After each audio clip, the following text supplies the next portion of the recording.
नमस्कार दोस्तों, मैं हूं एडवोकेट अतिशय प्रसाद 30 हजारी कोर्ट दिल्ली से। आज हम सुप्रीम कोर्ट का लेटेस्ट जजमेंट डिस्कस करने जा रहे हैं, जिसमें सुप्रीम कोर्ट ने पुलिस की अरेस्ट करने के पावर पर लगाम डाल दिया है। सुप्रीम कोर्ट ने साफ शब्दों में कहा है कि अरेस्ट इज द एक्सेप्शन और बेल इज द रूल।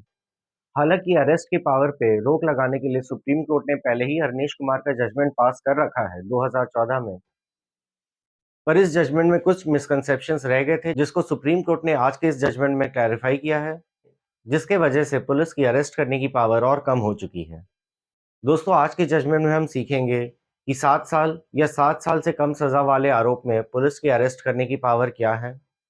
हम समझेंगे कि सेक्शन 35 बीएनएसएस यानी भारतीय नागरिक सुरक्षा संहिता क्या है। हम देखेंगे कि section 35 sub clause 1 sub clause B क्या है और ये क्या कंडीशन है जो कि पुलिस को 7 साल से कम वाले आरोप में भी अरेस्ट करने की पावर देते हैं।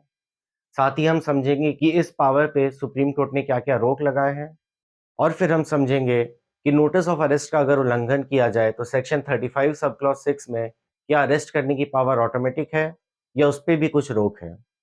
और अंत में हम देखेंगे कि आज का जजमेंट कैसे आपको आपके बेल एप्लीकेशन में मदद कर सकता है। तो चलिए चलते हैं वीडियो की तरफ बिना किसी देरी के। दोस्तों, आज के जजमेंट को समझने के लिए हमें सेक्शन 35 के कुछ इंपॉर्टेंट सब क्लॉज को समझना होगा। देखिए दोस्तों, जब आरोप ऐसे होते हैं जिसमें सज़ा 7 साल या 7 साल से कम है, तब पुलिस को अरेस्ट करने के लिए 2 कंडीशंस को सैटिस्फाई करना होता है। ये कंडीशन सेक्शन 35 सब क्लॉज़ 1, सब क्लॉज़ बी, सब क्लॉज़ 1 और सब क्लॉज़ 1, सब क्लॉज़ बी, सब क्लॉज़ 2 में है। ये 2 कंडीशंस क्या है? पहला तो सब क्लॉज़ 1 कहता है कि पुलिस के पास रीज़न टू बिलीव होना चाहिए कि आरोपी ने ही क्राइम किया है, और सब क्लॉज़ 2 के अंदर 3 रीज़न आ जाते हैं। ये 3 रीज़न है कि आरोपी क्राइम दोबारा ना करे, इन्वेस्टिगेशन में अरेस्ट की ज़रूरत है, और तीसरा कि एविडेंस के साथ छेड़खानी होने की आशंका है। दोस्तों, ये 3 रीज़न और पहला रीज़न, रीज़न टू बिलीव कि आरोपी ने ही क्राइम किया है, ये दोनों साथ में फुलफिल होने चाहिए।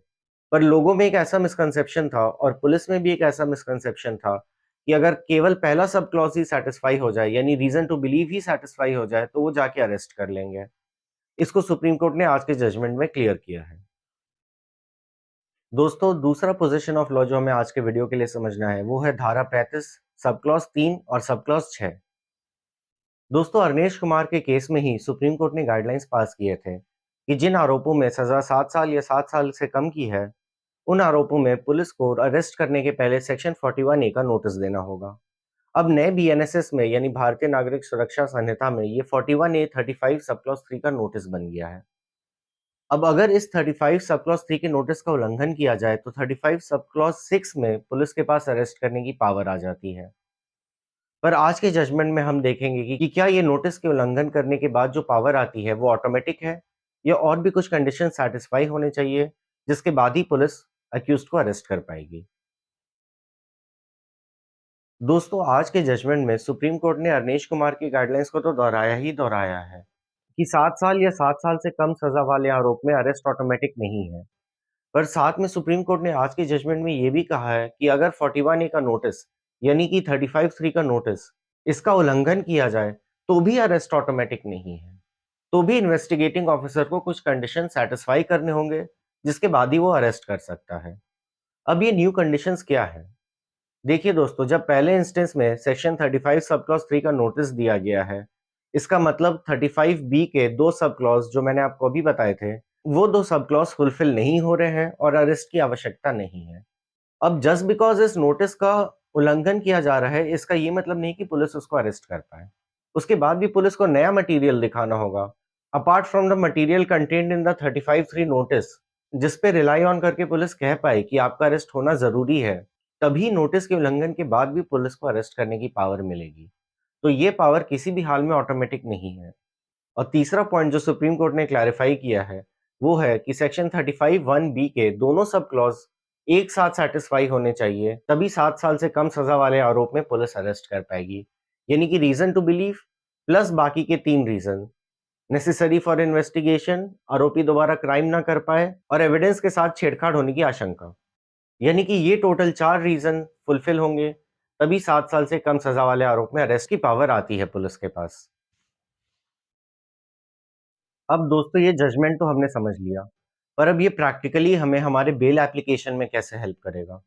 देखिए दोस्तों, अगर कोई भी आईओ कॉल करके बोले आपको कि आप इस क्राइम में आरोपी है, तो आप उसे बोल सकते हैं कि अगर आपको लगता है मैं आरोपी हूँ और अगर आपने एफआईआर दर्ज करके मुझे आरोपी बनाया है, तो आप कृपया मुझे सेक्शन 35(3) का नोटिस भेजिए। मैं उसकी सारी कंप्लायंस करूँगा, लिखित में कंप्लायंस करूँगा और उस नोटिस का जवाब आपको लिखित में ही देना चाहिए। दूसरी बात, अगर फिर भी आपको अरेस्ट करने की धमकी दी जा रही है, तो आप एंटीसिपेटरी लगा सकते हैं।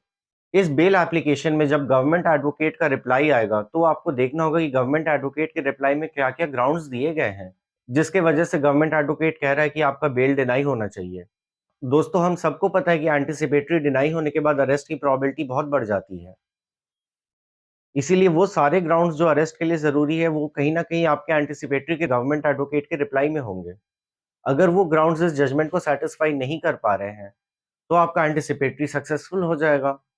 यानी कि गवर्नमेंट एडवोकेट के रिप्लाई को पढ़ के और इस जजमेंट को उसके साथ कंपेयर करके आपको आपके क्लाइंट के एंटीसिपेटरी बेल पे बहस करना है।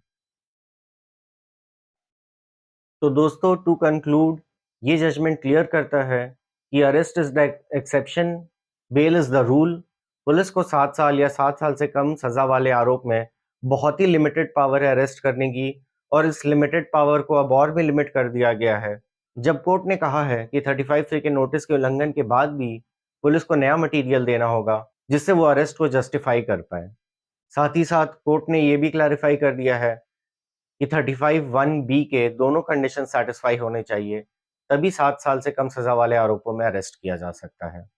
तो दोस्तों, आई होप आज का केस एनालिसिस आपको पसंद आया हो और आपको ये आपके बेल एप्लीकेशन की ड्राफ्टिंग में हेल्प करे। और ऐसे लीगल अपडेट्स के लिए जुड़े रहें हमारे चैनल प्रसाद लॉ से।